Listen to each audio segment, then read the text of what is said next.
Hamıya salam, kanalıma xoş gəlmisiniz. Mənim adım Mədnədir.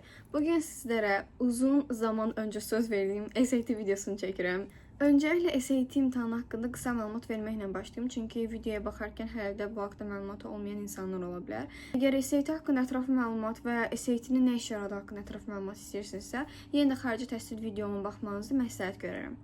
Öncəliklə onu deyim ki, SAT Amerikadakı high school standartlarına əsaslanan imtahandır. Universitetlərə qəbul prosesində istifadə olunur. Ad universitetinə, Türkiyəyə, Amerikaya və İtaliyada hətta foundationlara və s. bu imtahandan qəbul ola bilirsiniz. Maksimum bal 1600-dür, 800 üzrə ingilis dili. Amma bizim məktəbdə keçdiyimiz ingilis dili yox, fərqli bir tərzdə Amerikanın ingilis dilisi və ingilis dilində yenə Amerikanın kurikulumuna əsaslanan məhz, yəni riyaziyyat bölməsi olur. Hər bölmə 2 hissədən ibarətdir. Verbalda da məhsədə modul 1, modul 2 və modul 1, modul 2 olaraq bölünür. Verbalda hər modulda 27 sual, məhsədə hər modulda 20 sual var. İmtahan tamamilə digitaldır. Kompüter üstündə verirsiniz, yalnız evdə vermirsiniz. Gedirsiniz universitetlərdə, məktəblərdə, kurslarda və s. Yəni bilet alarkən seçdiyiniz yerdə imtahanı verirsiniz. Mən özüm SAT-dən 1500 bal toplamışam və bu mənim 3-cü imtahanda əldə etdiyim nəticədir. Mən imtahanı verəndə ildə 7 dəfə keçirilirdi, amma indi sentyabrda da imtahan əlavə olduğu üçün artıq SAT imtahanı ildə 8 dəfə keçirilir. Bir də onu qeyd etmək istəyirəm ki, mən özüm Star College-də hazırlaşmışam. Instagram adlarını description-da qeyd etmiş olacağım. SAT məhz müəllimim Ehsan müəllim olub və SAT verbal müəllimim isə yeni nömrəsini description bölməsində qeyd edəcəm. İndi isə keçək necə SAT-dən yüksək bal almaq olar və necə SAT-dən 1500 bal almışam onun haqqında məlumat verməyə. Mən ilk imtahanımı dekabrda vermişdim 2024-cü ildə. 7 ay hazırlaşdıqdan sonra nəticəm 1480 olmuşdu. Bu nəticə əslində bütün fakültələrə keçmək üçün bəs eləyir. Yalnız tibbdə biraz problemli ola bilərdi. Yəni qəbul ola da bilərdim, olmaya da bilərdim deyə işimi risk atmaq istəmədim. İkinci imtahanımı isə 2025-ci ilin martında verdim və yenə eyni balı əldə etdim.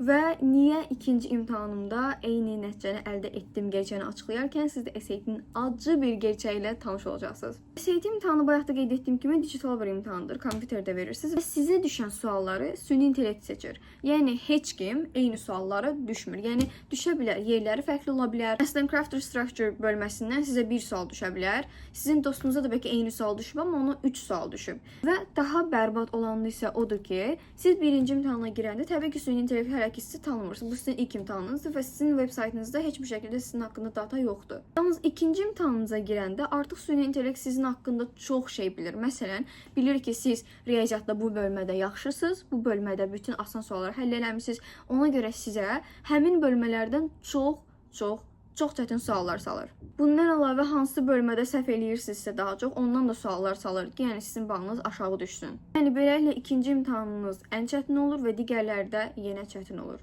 Ona görə də deyilir ki, ən yaxşı imtahan birinci imtahanı və birinci imtahanınız üçün həqiqətən çox qatı şəkildə və ciddi şəkildə hazırlaşmalısınız. Hətta tanıdığım demək olar ki, hamının ikinci imtahanda balı aşağı düşür. Yəni məndə necəsə aşağı düşmədi və eyni qaldı. Üçüncü imtahanımı isə iyunda vermişdim. Mən deyəsən bayaq çaşıb may dedim, amma iyunda vermişdim. Amma məndə belə bir şey olmuşdu. Mart imtahanını verəndən sonra Novruz bayramı, tətillər falan mən də özümdə biraz istirahət eləmək istədiyim üçün bir ay boşluq buraxdım. Bir ay istirahətdən sonra isə IELTS imtahanına hazırlaşmağa başladım və ona da bir ay hazırlaşıb imtahanımı verdim. IELTS-dan sonra isə artıq may ayının ortaları idi, səhv eləmirəmsə, iyun imtahanı üçün hazırlaşmağa başladım. İmtahan iyunun 6-sı idi və mən sadəcə 3 həftə hazırlaşdım imtahan üçün. Yalnız getdiyim kursda, yəni Starda, imtahana bir ay qalmış review dərsləri kamp keçirilirdi və biz səhər saat 10-da dərsə gedib, axşam saat 10-da hər gün çıxırdıq. Yəni ki, həftədə 6 dəfə olmaqla, günlük 12 saatlıq dərslərlə 3 həftə hazırlaşdıqdan sonra imtahan verdim və 1500 nəticəsi əldə etdim. Mən riyaziyyatdan tam bal almışdım, 800, verbaldan isə 800-də 700 bal almışdım. İndi isə keçək SAT üçün necə effektiv hazırlaşmaq olar bu haqda danışmağa. Öncəliklə bir də qeyd etmək istəyirəm ki, SAT-nin məntiqini başa düşdükdən sonra həqiqətən hazırlaşmaq çox da asan olur. Siz bilməlisiniz ki, sizin imtahana düşən suallar çox vaxt eyni strukturda olur və mənim müəllimlərim həmişə bizə imtahana dəfələrlə düşmüş və artıq bir dəfə də olsa düşmüş sualları işlədirdi. Onun rəqəmlərini dəyişib işləyirdik, eyni sualları təkrar işləyirdik. Mən mart imtahanında sadəcə riyaziyyatdan bir dənə yeni sual görmüşdüm. O da ilk dəfə düşürdü elə bir sual SAT tarixində ümumiyyətlə. İyunda isə artıq yəni bütün sualları işləmişdik. SAT-də söz öyrənməkdən danışmaq istəyirəm. Çünki ilk keçirən mövzulardan biri də həmin o sözlər bölməsidir verbalda. Onu demək istəyirəm ki, SAT-də imtahanınıza bir ay qalana kimi nə qədər söz öyrənə bilirsinizsə öyrənin və o SAT falan quizləri görəcəksiniz, sözləri görəcəksiniz, lüğətləri falan, mücəlfə, PDF-lər düzdür. Yəni orada nə söz varsa hamısı düşür. Ona görə o ən azından önəmli sözləri öyrənməyə çalışın. Çünki təbii ki, o boyda Oxford lüğətindəki, dictionary-dəki bütün sözləri öyrənməyiniz təbii ki, geçələşə bilməz. Amma yenə də ən azından mütləq düşəcək sözləri bilməlisiniz. Və imtahana bir ay qaldıqda isə məsləhət görərəm ki, öyrəndiyiniz sözləri ki, artıq yəni bir 1000-2000-ə yaxın söz öyrənmisiniz deyə ümid edirəm.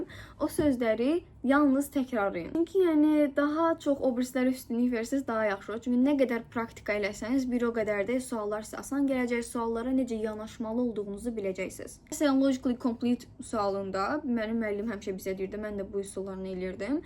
Öncə axırıncı cümləni oxuyurdum, sonra baxırdım oradakı açar sözlərə görə öncəki cümləni, əgər cavabı böyük ehtimalle tapırdım artıq, yəni bir məntiqlə, amma əgər alınmırsa və ya iki variantın arasında bir cümlə əvvəl, bir cümlə əvvəl, bir cümlə əvvəl deyə oxuyurduq. Bundan əlavə məsləhət görürəm ki, çoxlu şəkildə test işləyəsiniz və testlərinizdəki səhvlərinizi mütləq sonra analiz edəsiniz. Yəni bunu artıq neçə dəfə demişəm, deyə bilərəm, bilmirəm, amma SAT imtahanına sırf praktika lazım. Yəni siz nə qədər sual eləsəniz, bir o qədər də suallar sizə daha asan gələcək. Onlara necə yanaşmalı olduğunuzu biləcəksiniz. Və tutaq ki, bir sual var, çox düşür. Yəni 5-6 dəfə artıq düşüb. Yəni belə suallar həqiqətən çoxdur. Yəni çox uşağa düşən suallar var ya, hər imtahan təkrarlanan suallar var. Siz artıq onu işləmisinizsə, məntiqi şəkildə siz imtahanınıza düşsə, siz tutaq ki, normalda o sualı 5 dəqiqə vaxt sərf eləyərdiniz. İndi isə elə cavab istəyəcəksiniz. Təbii ki, mütləq deyirəm ki, yenə də o sualı oxuyun, başdan ayağa oxuyun. Çünki dəyişə bilər. Yəni məsələn, mənim imtahanıma çox sual düşmüşdü. Eyni strukturdaydı. Faizlər dəyişmişdi, nə bilim, şəhərin adı dəyişmişdi, ölkəsi dəyişmişdi, conclusion, əgər SAT imtahanı hazırlaşırsa, mən daha yaxşı başa düşürsünüz, sonda nəticə hissəsi və s. dəyişmişdi, yəni onlar dəyişə bilər, ona görə cavabı götürüb seçməyin. Hətta köhnə sualın düzgün cavabını variantlarda qoya bilərlər, amma cavabı dəyişmiş ola bilərlər. Amma yenə də hər halda ümumiyyətlə heç məzmunca sizə tanış olmayan bir sualla əlləşməkdən daha yaxşı deyə düşünürəm. Və sonra digər məsləhətim odur ki, planlı və disiplinli olmağı mütləq bilməlisiniz. Yəni mən belə işləyirdim. Məsələn, gündəlik 1 saat qoymurdum ki, mən bugün 5 saat, 6 saat falan mövzu işləyəcəm. Elə bir şey eləmirəm. Yəni mənə bunu çox yazırlar. 9-cu sinif hazırlaşın 11-ci lazım. Mən belə edirəm, 10 saat işləyirdin, 1000 test işləyirdin, nə işləyirdin? Elə bir şey yoxdur. Tamamilə yalandır. Siz hansı mövzuda zəifsinizsə, onu qoyub qabağınıza işləməlisiniz və əgər bu gün dərs oxumaq istəmirsinizsə, özünüzü boşuna məcbur eləməyin. Tutaq ki, mən dərs oxumaq istəmirəm, amma üçbucaqları da işləmək istəyirəm.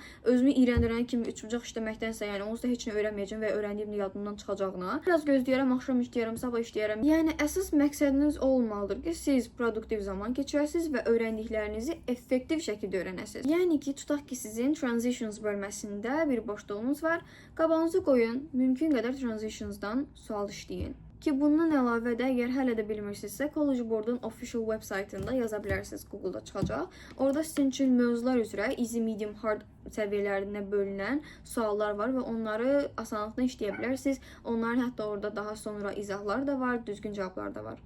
Digər bir məsləhətim, bu dəqiqə videoya baxdıq. Tamam, onda mən indi gələn iyuna imtahana bilet alım falan eləməyin. Yəni mən imtahanıma çox az qala bilet almışdım və SAT-lərə beləmişəm, IELTS-lə, TOEFL-a. Təbii ki, imtahanında bilet bitə bilər. Yəni onu mütləq nəzərə saxlayın və deyək ki, SAT-ni məsələn maksimum 1 ay əvvəldən alın. Amma mən IELTS-lə, TOEFL-u 1 həftə əvvəl falan almışdım. SAT-i həqiqətən gözləyin, çünki hər şey ola bilər. Gözlənilməz bir şeylə qarşılaşa bilərsiniz. Boşuna biletiniz itməsin. Daha sonra böyük ehtimalla bilirsiniz ki, SAT məhz bölməsində kalkulatorun istifadə icazə var. Hətta orada digital bir kalkulator var. Bunun haqqında yenə sual mənə çox gəlir. Onu da cavab vermək istəyirəm. Mənim müəllimim bizə öncə digital kalkulatordan istifadə etməyə icazə vermirdi və mən də heç tərəfdarı deyiləm. Hələ də o kalkulatoru necə istifadə etmək lazımdır bilmirəm. Hətta buradan sizə həmin kalkulatoru göstərim. Məndə məncə bunun application formasında var idi. Gördüyünüz kimi dərs adında belə bir kalkulatorumuz var. Bura istədiyiniz funksiyanı yazırsınız və sizə qrafik göstərir. Yəni ki, mən heç belə şeylərdən başa düşmürəm. Yəni o qədər imtahana hazırlaşdım, heç bunu necə istifadə etmək olduğunu bilmədim. Düzü həqiqətən məncə işə yarayır, yəni düzünü demək gərəkərsə və imtahanda bircə dəfə istifadə etdim, yadıma düşdüyündə. O da elə bir sual idi ki, orada sizə cavabda tam ədəd olmayan bir şey olacaqdı və o tam ədədi, yəni düşünərsiniz ki, hesablamaq çox çətindir. Biz necə bir ədəd tutaq ki də 1.13754, yəni çox uzun gedən bir rəqəm olacaqdı və biz onu imtahandan əvvəl yenə işləmişdik. Bir dostuma göstərmişdik ki, bunun burada çox rahat yolu var. Əllə işləyəndə həqiqətən müəllimlə belə 20 dəqiqə alacaq bir misal idi. Amma burada kalkulatordan 30 saniyə falan cavabı tapıb yazmışdım. Yəni bu həqiqətən çox yaxşıdır. Amma ki, mən mütləq deyirəm ki, funksiyaları çəkmək çox önəmlidir. Çünki SAT məsələn 70% funksiyalardan ibarətdir. Hər cür funksiya var və siz mütləq funksiyaları necə çəkmək olduğunuzu bilməlisiniz. Çünki hər şey həqiqətən çəkib görəndə başa düşmək olur və çəkmək heç də çətin bir məsələ deyil. Əgər siz mövzu üstündə biraz işləsəniz, həqiqətən anlayışınız olacaq. Bir də imtahana aparmağa icazəniz olan digər bu bildiyimiz fiziki kalkulatordan bəhs etmək istəyirəm. Gördüyünüz kimi mənimki bu şəkildədir. Bunun minimum 40 manat olanda almalısınız. Yəni ucuza tapsanız 30 manat, amma 10 manata 5 manata görsəniz bilin ki, sizə o lazım deyil. Yəni bu 28-də falan satılır. Biz də oradan almışdıq. Yəni bunu mən 80 manat almışam, çünki 40 manatı tapa bilməmişdim, amma bütün dostlarım tapa bilir. Bu çox yararlı bir şeydir. Yəni SAT-yə hazırlaşandan sonra müəlliminizdən falan mütləq soruşun ki, bunu da sizə öyrətsin. Məsələn, burada yandırdıqdan sonra, məsələn, Mod 5-3-yə basanda burada sizə kvadrat tənliyin forması var. Tutaq ki, kara tənliyiniz belədir. 2x kvadratı plus 16 plus 8. Bunun deyir köklərini tap. Yəni dimdə biz nə edirik? Bir diskriminant tapırıq. B kvadratı plus 4ac bölü 2. Sonra nə bilim onun rutlarını, köklərini tapırıq. x1, x2 falan. O çox uzun çəkir. Məsələn, burada indi random yazıram. Böyük ihtimalla pis bir cavab alacağım, amma məsələn burada basırsınız 2, 16, 8 yazdım. Gördüyünüz belə kəsr ədəd alınır, yəni normal ədəd də alına bilər. Ya da əgər real kökü yoxdursa, nə deyirlər ona? Yəni diskriminant sıfırdan balaca olanda nə olur? Imaginative number alırsınız da. O varsa onu da orada göstərir, qabağında ay yazır. Məsələn, bilirsiniz ki, tamam bunun kökü belə deyil. Hətta biletin necə alma olduğunuz haqqında da biraz məlumat verin. Bu qədər şey danışmışkən onu da deyim. Bəlkə çətinlik çəkənləriniz var bu haqda. İmtahan bileti almaq üçün bu Blue Book proqramını endirməlisiniz. Gördüyünüz kimi belə mavi bir şeydir. Bura girəndən sonra siz özünüzə account açmalısınız və mütləq şifrənizi falan yazın. Çünki yəni itsə itdi də, getdi yəni imtahanınız, orada nəticəniz falan hər şey getmiş olacaq. Burada mənim verdiyim əvvəlki imtahanlar var və practice testləri. Practice testləri sizin sadəcə yəni practice eləmək üçün orada olan testlərdir. Onları da eləmək də məsləhət görürüm. Çünki tamamilə imtahan strukturundadır. Burada da öncə verdiyim imtahanlar var. İmtahan bileti almaq üçün bu proqramdan və onun veb-saytından istifadə edə bilirsiniz. İndi mən veb-sayt şəklində də daxil oldum və burada gördüyünüz kimi SAT registration var. Yəni buradan basandan sonra onsuz da sizi sayt özü hər şeyi yönləndirəcək. Çox da çətin bir şey deyil və mən imtahan verəndə imtahan biletinin qiyməti səhv eləmirəmsə 110 manat idi.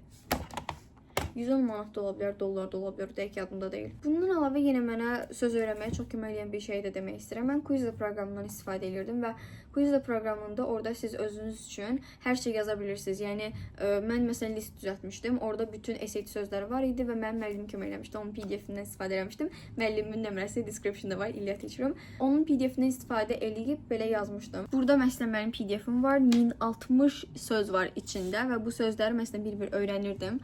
Və burada məsələn flashcard var. Gördüyünüz kimi məsələn bu sözü özünüz öyrənirsiniz. Tutaq ki buradan basırsınız və mənasını görürsünüz. Öyrənib öyrənmədim deyə qeyd edə bilirsiniz. Mən bütün imtahanlarda bunu eləyirəm. Baxın, deməli nə edirik? Siz çətinlik çəkdiyiniz bütün sualların şəklini çəkirsiniz və telefonda bir albüm oluşdurursunuz onun üçün və o albümü həmişə qeyd edirsiniz. İmtahandan 15 gün qabaq, 20 gün qabaq açır su albümü, bütün gün o sualları işləyirsiniz. Yəni ta ki onlarda, yəni master olana kimi o sualları işləməyinizi məsləhət görürəm. Bu həqiqətən çox kömək olur. Yəni bir sual çətinlik çəkmisinizsə, ya da düşünürsünüzsə bu yadınızdan çıxacaq, mütləq bunu eləyin. Hətta bir qeyd götürüb məsələn sualları yazada bilərsiniz, amma bu həqiqətən çox vaxt apardım. Sonra digital imtahanı, yəni screenshot alıb albümə ekləmək falan daha rahatdır deyə düşünürəm. SAT haqqında verə biləcəyim ümumi məlumat bu qədər idi. Yəni əgər yadıma başqa bir şey düşsə, şərhlərdə qeyd edə bilərəm. Amma sizin də suallarınız varsa, yenə şərhlərdə mənə yaza bilərsiniz. Şərhlərə qeyd cavab verə bildiyim üçün Instagramdan yazmanızı məsləhət görürəm. Instagramımı da yenə açıqlama bölməsində qeyd etmiş olacağam, şərhlərdə də qeyd etmiş olacağam. Oradan mənə DM-dən yaza bilərsiniz, amma DM-ə yazmadan öncə follow eləməlisiniz, çünki follow eləməyənlər yaza bilmir. Bundan əlavə yenə də qeyd etmək istəyirəm ki, mənim kursumda, yəni bilirsiniz ki, Chitchat adında ingilis dili kursum var. Orada artıq dim hazır hazırlıqlarına başlayırıq. Dim hazırlıqları 8, 9, 10, 11-ci siniflər üçün olacaq. Yalnız ingilis dili və bundan əlavə də 9 və 11-ci siniflər üçün imtahan qabağı bir sınaq və bir təkrar qrupumuz açılacaq.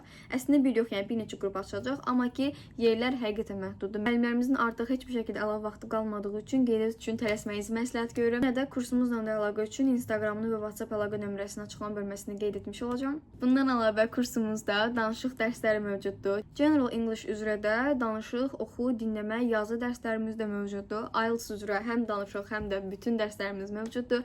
Bütün dərslərimiz həm qrup, həm fərdi şəkildə tədris olunur. Bundan əlavə uşaqlar üçün də kids qruplarımız var. Bu videomda belə yekunlaşdırırıq. Yeni video ideyası olan varsa zəhmət olmasa kommentlərdə qeyd etsin. Çünki mən həqiqətən artıq nə video çəkəcəyimi bilmirəm. Sizləri çox sevirəm. Abunə olmağı və məni Instagramdan da follow eləməyi unutmayın. Sağ olun.